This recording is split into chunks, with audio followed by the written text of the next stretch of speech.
Hello everyone, कैसे आप सभी। उम्मीद है सब बढ़िया होंगे। आज का दिन आपने बढ़िया निकला होगा, बढ़िया मोमेंटम देखा होगा।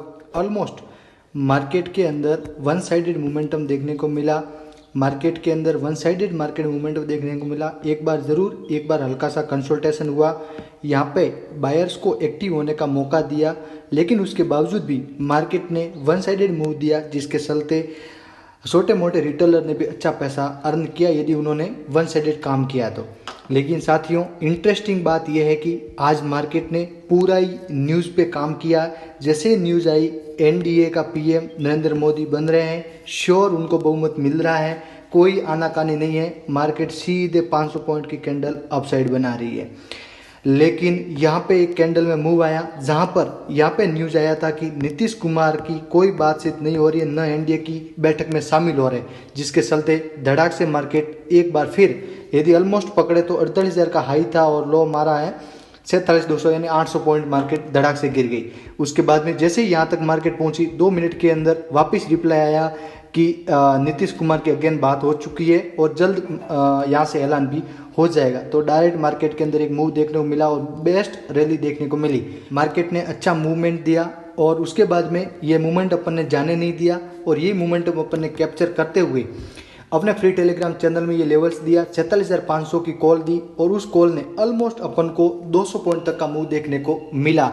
अपने ट्रेडर भाई ने अच्छा पैसा अर्न किया। उसके साथ में आप सभी की दुआ, बजरंग बली जी के आशीर्वाद से हमने भी अच्छा पैसा अर्न करके आपके साथ में लाइव प्रूफ भी शेयर किया। उम्मीद है आपने ये मोमेंटम जाने नहीं दिया होगा, लेकिन उससे पहले एक अपन का जरूर लेवल फेल हुआ था। हालांकि उसका कोई बड़ा एसएल नहीं था, लेकिन उसके बावजूद भी वो लेवल फेल होने के पीछे एक ही वजह थी कि मार्केट के अंदर जो न्यूज़ गिरी थी उस न्यूज़ की वजह से। और यदि बात करें तो अभी न इसमें बायर इंटरेस्टेड है, न इसके अंदर अभी कोई सेलर इंटरेस्टेड है। ओनली एंड ओनली इसके अंदर काम हो रहा वो केवल और केवल न्यूज़ पे हो रहा है। यदि आपने मनी कंट्रोल अदरवाइज अदर किसी भी वेबसाइट के जरिए, ट्विटर के जरिए यदि आपने देखा होगा, जैसे न्यूज़ आई मार्केट 700-800 पॉइंट गिर रही है, जैसी न्यूज़ आई मार्केट 700 पॉइंट चढ़ रही है, यही मूव देखने को मिला। लेकिन अब बारी है कि कल आप किस प्रकार से वर्क करें, आप भी हमारे साथ में किस प्रकार से बेस्ट अर्निंग करें और आप मार्केट को किस तरीके से सीखे, आपके देखने का क्या नज़रिया है, अपन सारी चीज़ें आपके सामने डिस्कशन करते हैं। अब देखिए, कल यदि मार्केट आपको गैप अप ओपनिंग देखने को मिलती है तब आपके लिए कौन सा लेवल ब्लास्ट कर सकता है वो देखिए। क्लोजिंग दी है 49,000 पे। जी हाँ, यहाँ पे 48,000 दिख रहा है, लेकिन जब आप रेंडमली जाके चेक करेंगे तो 49,000 पे आपको देखने को मिल रही है। आप देख सकते हैं 49,000 पे क्लोजिंग दी है। कल यदि मार्केट आपको गैप अप ओपनिंग देखने को मिले, मार्केट 49,500 के आसपास देखने को मिले, तब आपकी फ्रेश जो बाइंग की पोजीशन है वो पोजीशन इस ट्रेड लाइन के ऊपर बनेगी। नोट डाउन रखें, 49,700 के ऊपर ये ट्रेड लाइन आपके लिए बड़ी इंपॉर्टेंट है। 49,700, एक 700 की। जी हाँ, मार्केट यदि गैप अप ओपनिंग होने के बाद में यदि मार्केट इस लेवल को ब्रेक करके इस ट्रेड लाइन पे सपोर्ट ले, ब्रेक होने के बाद में हल्का सा यहाँ पे सपोर्ट लेने के बाद में यदि बाउंस मारती है, आप सीधे 50,000 की कॉल ले सकते हैं। 50,000 की कॉल आप बाइंग कर सकते हैं। आपका टारगेट 150 पॉइंट तक का रहेगा, यानी कि यहाँ पे आपका फर्स्ट टारगेट 50,000 का रहेगा, सेकंड टारगेट आपका 50,500 तक का रहेगा। ये मोमेंटम आपको देखने को मिलेंगे। नोट डाउन रखें, यदि मार्केट कल गैप अप ओपनिंग हो, गैप अप ओपनिंग होने के बाद में मार्केट के लिए टॉप रेजिस्टेंस 46,700 का है। मार्केट गैप अप ओपनिंग होने के बाद में इसी सपोर्ट के जरिए यदि इस ट्रेड लाइन, जो मैंने आपके सामने एक ट्रेड लाइन खींच रखी है, यदि यहाँ से सपोर्ट लेके मार्केट रिकवरी अपसाइड लेना शुरू करे, आप अपनी बाइंग की पोजीशन बना सकते हैं 700 के अबोव। और आपका पहला टारगेट 50,000 का, सेकंड टारगेट 50,500 तक का रहेगा और आपको 50,000 की कॉल को बाय करना है। और बाय करने के बाद में उसके ऊपर आपको 150 पॉइंट का टारगेट रखना है। कोशिश ये रहेगी कि हम भी आपको लेवल्स दे के समझाएं और आपको लेवल्स दे के ये भी बताएंगे कि आप यहाँ पे इसको बाइंग करें। लेकिन इन केस यदि वो लेवल मिस हो जाता तो आप मिस मत होने देना। अब देखिए, रेयर केस, बहुत कम चांसेस है कि मार्केट आपको गैप डाउन ओपनिंग देखने को मिलेगी, बट फिर भी एक बार अपन नेगेटिव चॉइस ही लेते हैं। मान लीजिए आपको गैप डाउन ओपनिंग देखने को मिलती है इसी ट्रेड लाइन के नीचे, तब आपके लिए सपोर्ट रहेगा 48,600 का। मार्केट यदि 400 पॉइंट तक गैप डाउन ओपनिंग देखने को मिलती है और यहाँ पे ये सपोर्ट लेता है 48,600 का, 650 का, यानी आप 600 तक पकड़ सकते हो, क्योंकि एक बार मार्केट इतनी स्टेबल है कि 20-30 पॉइंट ऊपर नीचे खाई जाती है।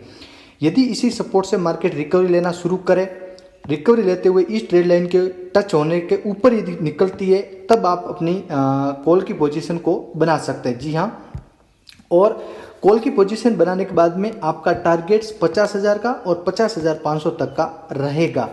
लेकिन इन केस यहाँ पे एक चीज़ और समझने वाली है कि यदि मार्केट गैप डाउन ओपनिंग होने के बाद में यहाँ से सपोर्ट लेके यहाँ पे ट्रेड लाइन से अगेन रिकवरी देती है, नीचे छोटा सा बाउंस मारती है, तो आपका पुट की एंट्री बन जाएगी, वो बनेगी 49,000 के नीचे, और टारगेट्स आपका रहेगा 49,700 का, क्योंकि यहाँ से डिप बाइंग का मौका देके मार्केट फिर से फरार हो सकती है।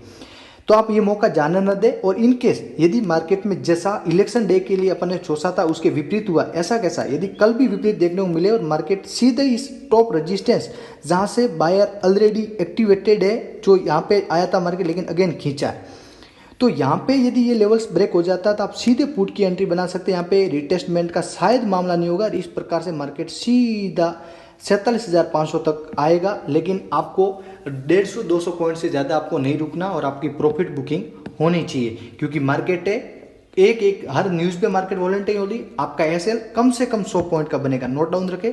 यदि आपका रिस्क मैनेजमेंट 100 पॉइंट के आसपास का है तभी आप एंट्री करें, अदरवाइज आप एंट्री नहीं करें तो अच्छा है, क्योंकि मार्केट के अंदर यदि आप 20-30-40 पॉइंट का यदि आप एसएल लेके बैठे हो तो 1 सेकंड के अंदर उड़ा देगा। इसीलिए आप प्रॉपर वर्क कर रहे हैं तो एसएल आपको लॉन्ग रखना पड़ेगा। उम्मीद है आपने हमारे सपोर्ट रेजिस्टेंस को सीखा होगा, समझा होगा, आपको मेरा एनालिसिस अच्छा लगा होगा। लेकिन उसके बीच एक और इम्पोर्टेंट बात है, इंडिया विक्स। जी हाँ, मार्केट के अंदर इंडिया विक्स गिरा 30%। जी हाँ, इंपॉर्टेंट, जो चीज 26 पे चल रही थी इंडिया विक्स वो 19 पे आके टिक गई है, जिसकी वजह से मार्केट के प्रीमियम सारे गले, और उस प्रीमियम की वजह से अपन का एसएल मॉर्निंग में पहले ट्रेड पे आया था, वरना ट्रेड पे एसएल आने से पहले ही मैं एग्जिट करवा देता। तो साथियों कोई बात नहीं, आपको आगे से वर्क करना है तो सारी चीज़ें देख करके करना। फिर भी आपको यदि नए हैं, बिगिनर से आपको करने में दिक्कत आ रही है तो चैनल को सब्सक्राइब कर लेना, ज्वाइन कर लेना। मैं आपको वहाँ लेवल्स देके भी आपको सिखाऊंगा, समझाऊंगा। उम्मीद है आप चीज़ें सीखेंगे। तो चलिए मिलते हैं नेक्स्ट वीडियो में बेस्ट एनालिसिस के साथ। तब तक आप हमारे साथ बने रहिए, और आपको अगर कोई डाउट्स है तो आप हमें कमेंट करके भी पूछ सकते हैं।